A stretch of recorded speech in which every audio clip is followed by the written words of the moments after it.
Hello guys, good evening. So we have here the module 8, diversity and inclusion. For introduction, in this module, it describes the understanding and importance of diversity and inclusion in workplace. For objectives, at the end of the course, the student should be able to, first, to provide a clear understanding of what diversity, inclusion, and culture. Second, to discuss how can you proactively prepare for multicultural business. Lastly, to discuss the globalization on the hospitality and tourism industry. To start with the lecture 2, Understanding Diversity and Inclusion. First is diversity. Diversity is the mosaic of people who bring a variety of backgrounds, styles, perspectives, values, and beliefs as assets to the groups and organizations with which they interact. It encompasses all those differences that make us unique, including but not limited to race, color, ethnicity, language, nationality, sexual orientation, religion, gender, socioeconomic status, age, and physical health and mental ability. In simple terms, diversity means that people are different from one another in many ways, like their race, culture, religion, gender, age, how they identify, where they from, or what abilities they have. These differences aren't just something to notice, they are what make groups and communities richer and more interesting. For example of diversity, we have here a small office team where one person is from the Philippines, another from Nigeria, and they range in age from 24 to 62 years old. Some practice Christianity, others Islam or Buddhism, and the team members include women, men, and a non-binary individual. So each person brings unique ways of solving problems, communicating, and understanding the world, like the Filipino team member sharing insights about local customer preferences, or the older colleagues offer experience from decades in the industry. Next is inclusion. It involves bringing together and harnessing diverse forces and resources in a way that is beneficial. Inclusion puts the concept and practice of diversity into action by creating an environment of involvement, respect, and connection where the richness of ideas, backgrounds, and perspectives are harnessed to create business value and overall success. In simple terms, inclusion means making sure everyone feels welcome, valued, and able to participate no matter how different they are. For example, in inclusion, if a team has members with different abilities, inclusion might mean providing materials in an easy-to-read formats or making sure meeting spaces are accessible to everyone. First, we have here the awareness is the first step. Observe how people communicate with you in person, on the phone, and by email. Notice if they are more formal and expressive or more direct to the point. So the example of this, first for in person, a colleague from Japan might bow slightly and speak calmly with formal language during a meeting, while a peer from the US might use hand gestures, make direct eye contact, and speak more casually. For on the phone, a business contact from the Philippines may ask about your family before discussing work, whereas one from Germany might jump straight to the agenda.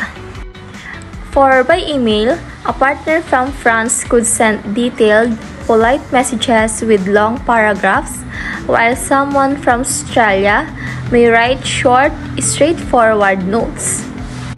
Second, know your facts. Be aware of relevant historical data, economic issues, major industries, cities, and geography, to name a few.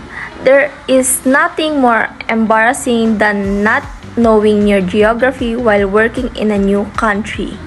For example, if working in the Philippines, you should know that Manila is the capital.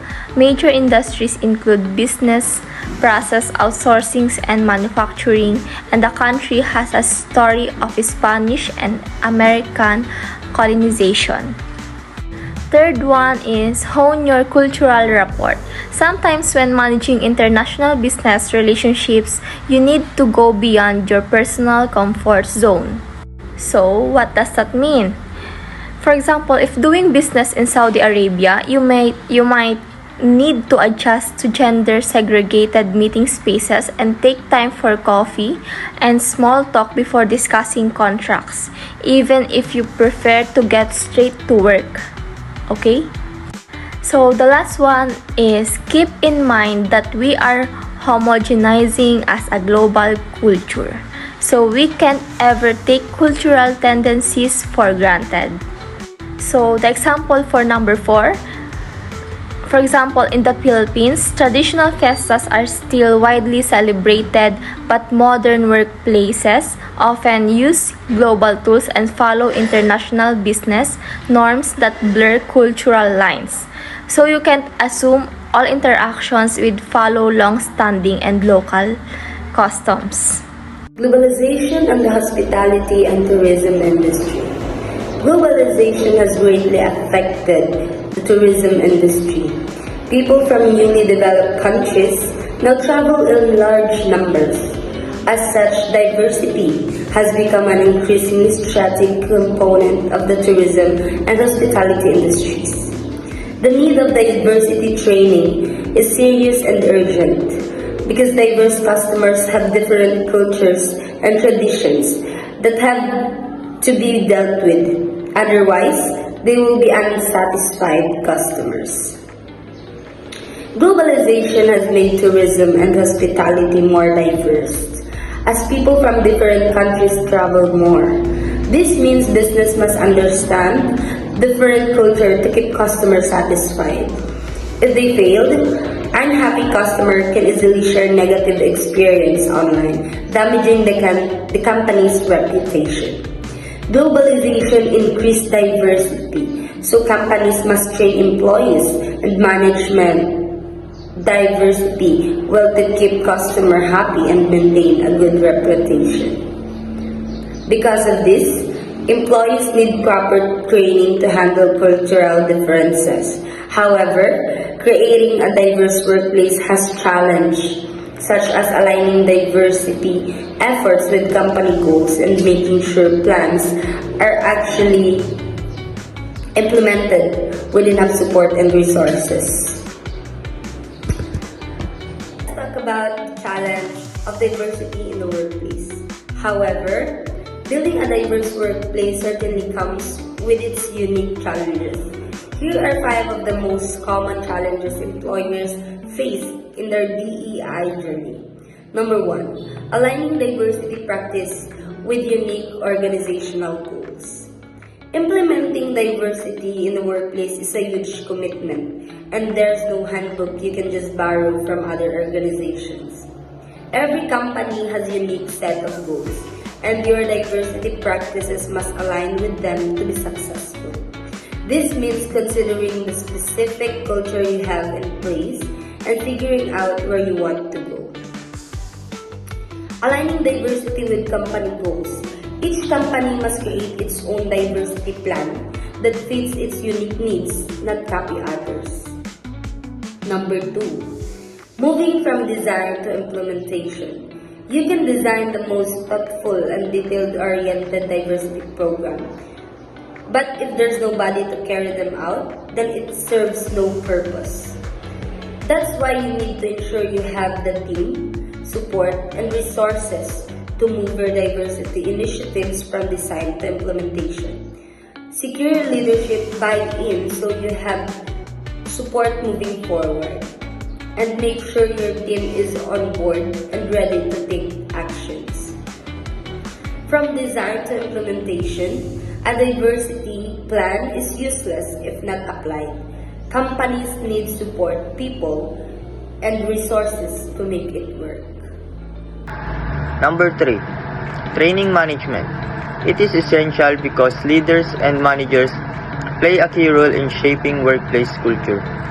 Without proper training, they may unintentionally allow behaviors like microaggressions or exclusion, which can negatively affect employees' experiences. Educating managers helps ensure they understand diversity goals and act inclusively. Number 4. Overcoming bias. Overcoming bias is difficult because bias is a natural part of human thinking. Research by Daniel Kahneman shows that many decisions are influenced by intuition rather than facts. This means people may unknowingly bring biases into the workplace, making awareness and continuous learning important. Number 5. Internal resistance. It occurs when some employees are uncomfortable or disagree with diversity efforts. Leaders must address this by clearly explaining the purpose and value of diversity. Over time, employees may adapt, but those who strongly disagree may choose to leave, which helps maintain a consistent organizational culture. Next is communication filtered through cultural perspective. First is age. How old you are changes how you see things and talk. For example, older workers might prefer phone calls while younger ones like texting, messaging through chat. Second is national origin. Where you were born affects your habits and views. For example, people from different countries greet each other in different ways. Next is race. Your background and heritage shape your identity and experiences. For example, different cultures have unique traditions and ways of celebrating. Next is sexual orientation. Who you love or are attracted to is part of you are. For example, everyone deserves respect no matter their gender preference. Next is religion. Your beliefs guides your values and daily actions. For example, some people have specific days for prayer or different food rules. Next is disability. Physical or mental conditions affect how you do things. For example, a person with hearing loss might use sign language to communicate. Next is gender. Being male or female or other influence how you express yourself. For example, everyone should be treated equally regardless of being a man or woman. Next is education. What you learn in school affects how you understand ideas. For example, someone with more training might explain things in a technical way. Next is work role or experience. Your job and history change how you handle tasks. Example, a manager thinks about the whole team while staff focus on their own work. Next is personality. Your natural character makes you unique, like being shy or outgoing. For example, some people are very talkative while others are quiet and calm. And next is customs. Traditional habits passed down through time affect your behavior. For example, in some places, removing shoes before entering is a sign of respect. In Japan. Next is geographic location. Where you live, like city or province, change your lifestyle. For example, people living near the sea might have different work than those in mountains. Next is functional discipline. Your field of work or specialty changes your focus. For example, doctors think about health, while engineers think about structures. Next is languages use. The words you speak affect how you share messages. For example, using English or local dialects changes how people understand you. And next, values. What you believe is important guides your decisions. For example, some people value honesty most, while others prioritize hard work. Next is communication style. How you speak or write, like being direct or indirect. For example, some people say exactly what they mean, while others hint gently. Next is work style. How you do your job, like working fast or being very careful. For example, some like working alone, others enjoying being in a group.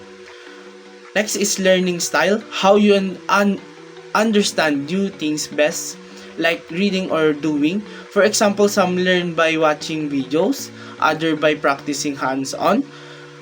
Next is economic status. How much money you have affects your needs and choices. For example, someone with a higher budget can buy different things than others. Next is family situation. Being single, married, or having kids changes your priorities. Example, parents might need flexible time to take care of their children. Next is military experience. Having served in the army brings the discipline and specific habits. For example, ex-soldiers often value order, functionality, and teamwork. Next is philosophical perspective, your way of thinking and looking at life. For example, some people are very optimistic while others are more realistic. Next is benefits of workforce diversity and inclusion. First is improved understanding. You learn to know and respect the people you work with and serve. For example, you understand better what customers need from different backgrounds.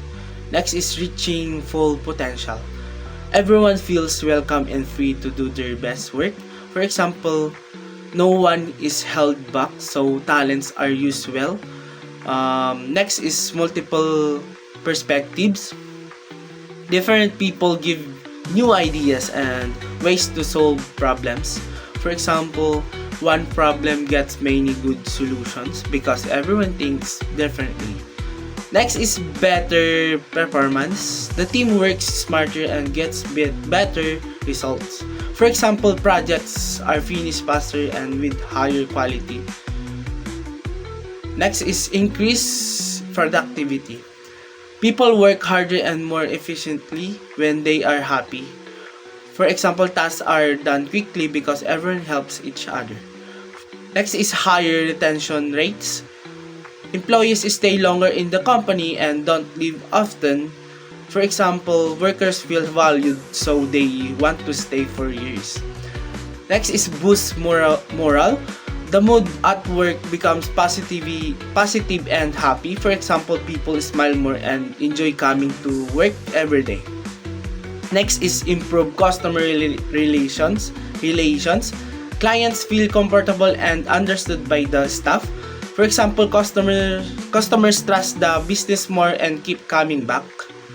Next is reduce complaints. There are fewer problems and misunderstandings between people. For example, arguments and issues happens less often. Next is, or last is, it's the right thing to do. Treating everyone fairly and equally is simply good and moral. For example, everyone deserves respect and equal chance in life. So that's it. Thank you for watching and listen. Have a nice day.